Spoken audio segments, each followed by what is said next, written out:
வணக்கம் ஃப்ரெண்ட்ஸ். ஜெயகௌரி ஜோதிடாலயத்திலிருந்து நான் ஜோதிட கலாபாணி கௌரி. நமது சேனலிலிருந்து சில காலங்களாக தவிர்க்க முடியாத காரணங்களினால் பதிவுகள் ஏற்றப்படாமல் இருந்தது.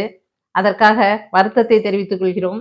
இனி ஆன்மீகம் ஜோதிடம் சார்ந்த பதிவுகள் தொடர்ந்து பதிவு செய்யப்படும். உங்களுடைய அன்பான ஆதரவையும் ஒத்துழைப்பையும் எங்களுக்கு அளிக்குமாறு பணிவோடு கேட்டுக்கொள்கிறோம். இப்போ இந்த பதிவில் நம்ம திருச்சி திருவானைக்கோவில் அகிலாண்டேஸ்வரி சமேத ஜம்புகேஸ்வரர் ஆலயத்தில் நமக்கு அருள்பாலித்து கொண்டிருக்கும் தாயாருடன் கூடிய சனீஸ்வர பகவான் சந்நிதியை பற்றி தான் இந்த பதிவில் பார்க்க போகிறோம். உலகத்திலேயே மிக அதிசயம் கூட சொல்லலாம்.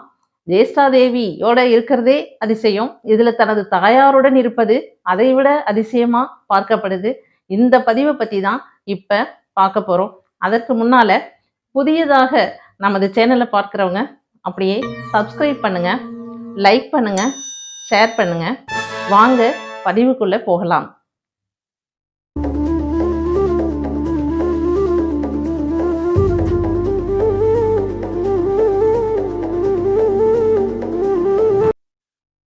ஃப்ரெண்ட்ஸ், திருச்சி சத்திரம் பஸ் ஸ்டாண்ட்லேருந்து காவேரி பாலத்தை தாண்டின உடனேயே இருக்கக்கூடிய முதல் ஸ்தலமே திருச்சி திருவானைக்கோவில். இந்த திருவானைக்கோவிலில் தான் அன்னை அகிலாண்டேஸ்வரி சமேத ஜம்புகேஸ்வரரா நமக்கு சிவபெருமான் அருள்பாலிச்சிட்டு இருக்காரு. இந்த கோவிலில் அம்பாள் சன்னதிக்கு போகிற வழியில் முதல்ல தண்டபாணியா நமக்கு முருகப்பெருமான் அருள்பாலிச்சிட்டு இருக்காருங்க. அதுக்கு அடுத்த சன்னதியே நம்ம இந்த பதிவில் முக்கியமாக பார்க்க போகிற சனி பகவானுடைய சன்னதிங்க. அந்த சனி பகவானுக்கு கூட தான் அவருடைய தாயார் சாயாதேவியும் மனைவி ஜேஷ்டாதேவியும் அருள்பாலிச்சுக்கிட்டு இருக்காங்கங்க. இந்த சன்னதியில தான் இந்த சனி பகவானுக்கு என்ன ஒரு முக்கியமான ஒரு அருள் இருக்கு அப்படின்னு சொல்லி இங்க இருக்கவங்க சொல்றாங்க. நம்மளும் அனுபவிச்சிருக்கோம் அப்படின்னு சொன்னா, தீராத நோய்கள், நாட்பட்ட நோய்கள்னு சொல்கிறோம் இல்லைங்களா, கிரானிக்கல் டிசீஸ்ன்னு சொல்லிட்டு ரொம்ப பாதிக்கப்பட்டிருக்கவங்க எல்லாருமே இந்த கோவிலில் விளக்கு போட்டு நம்ம பரிகாரம் தேடிக்கிறத பார்க்குறோம். அதோடு இல்லாமல் ரொம்ப வழக்குகள் ரொம்ப நாள் இழுத்துக்கிட்டு இருக்கும், 10 வருஷம் 20 வருஷம்னு. அதனாலேயே வேதனைப்படுறவங்க, இந்த சிரமப்படுறவங்க, அதனால நோய்வாய்ப்பட்டவங்க நிறைய பேர் இருப்பாங்க. இப்படி இந்த வம்பு வழக்குகள் கோர்ட்டில் இருக்க கேஸு தீரணும்னா இங்கே வழிபட்டா போருங்க. அதே போல தாங்க வேலை வாய்ப்புகள் கிடைக்கல, நல்லா படிச்சிருக்கோம், நல்ல எல்லா இடத்துக்கும் போகிறோம், போன பிறகு அந்த நேரத்தில் நமக்கு தட்டிட்டு போகுது அப்படின்னு சொல்லி வருத்தப்படுறவங்க இருக்காங்க பார்த்தீங்களா.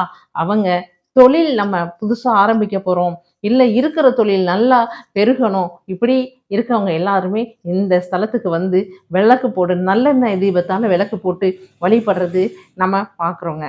அதாவது நல்ல தீர்வு கிடைக்கும் அப்படிங்கிறது நம்ம உணர்ந்தும் இருக்கோங்க. அதே போல தான் ஆயுள்காரகன் யாருங்க? சனி பகவான் தான். அந்த சனி பகவான் இங்கே தாயாரோடையும் மனைவியாரோடையும் இருக்கிற இடத்துல நம்ம ஆயுள் பலம் வேணும், இல்லை கொஞ்சம் முடியாமல் இருக்காங்க அப்படின்னு சொல்லிட்டு மரண பயம்னு சொல்லுவோம் இல்லையா, அந்த மாதிரிலாம் ஒரு ஒரு பயம் இருக்கிறவங்க இந்த ஸ்தலத்துக்கு நான் வேண்டிக்கிட்டு விளக்கு போட்டு பரிகாரம் தேடினாங்கன்னா நல்ல குணம் கிடைக்குங்க, பயமே இல்லாமல் போகுங்க. சனீஸ்வர பகவான் தானே இங்கே ஆயுள்காரகன், அவர் நமக்கு நல்ல ஒரு வழியை காட்டுவாருங்க. இந்த மாதிரி பதிவுகளை எல்லாம் நம்ம பார்க்கணும் அப்படின்னா, நீண்ட நாள் நோய்வாய்ப்பட்டவங்க, ரொம்ப இழுவையான வழக்கு கேஸு கோர்ட்டுக்கு போயிட்டு இருக்கவங்க, அடுத்தது தொழில் என்ன தொழில் தொடங்கலாம், இல்லை வேலை கிடைக்கல அப்படின்னு இருக்கவங்க, அடுத்தது ஜோதிடர்களால் ஆயுள் பயம் உண்டு, மரண பயம் உண்டு, இல்லை விபத்து கண்டம் உண்டு அப்படின்னு இருக்கவங்க, நீங்கள் எல்லாருமே இந்த சனீஸ்வர பகவான் சன்னதிக்கு வழிபட்டீங்கன்னா சீக்கிரமாக நல்லதொரு முடிவை அருள்பாலிப்பாருங்க. ஏன்னா சனி பகவான் தாயார் சாயாதேவியோட இருக்காங்க, மனைவி ஜேஷ்டாதேவியும் இருக்காங்க. இவங்க 2 பேருமே நமக்கு நல்லதனமா சப்போர்ட் பண்ணுவாங்க சனி பகவான்கிட்ட அப்படின்னு சொல்லி ஒரு ஐதீகமும் இருக்குங்க. அதனால இந்த கோவிலுக்கு வழிபடுங்க, உங்களுடைய இன்னல்கள் சிக்கல்ல இருந்து விடுபடுங்க. சனீஸ்வர பகவான் நேர்மைக்கும் நாணயத்துக்கும் பேர் போனவருங்க. நமக்கு நல்லதே செய்வாருங்க. இதே போல அடுத்த பதிவில் உங்களை சந்திக்கிறேன் ஃப்ரெண்ட்ஸ். பாய்.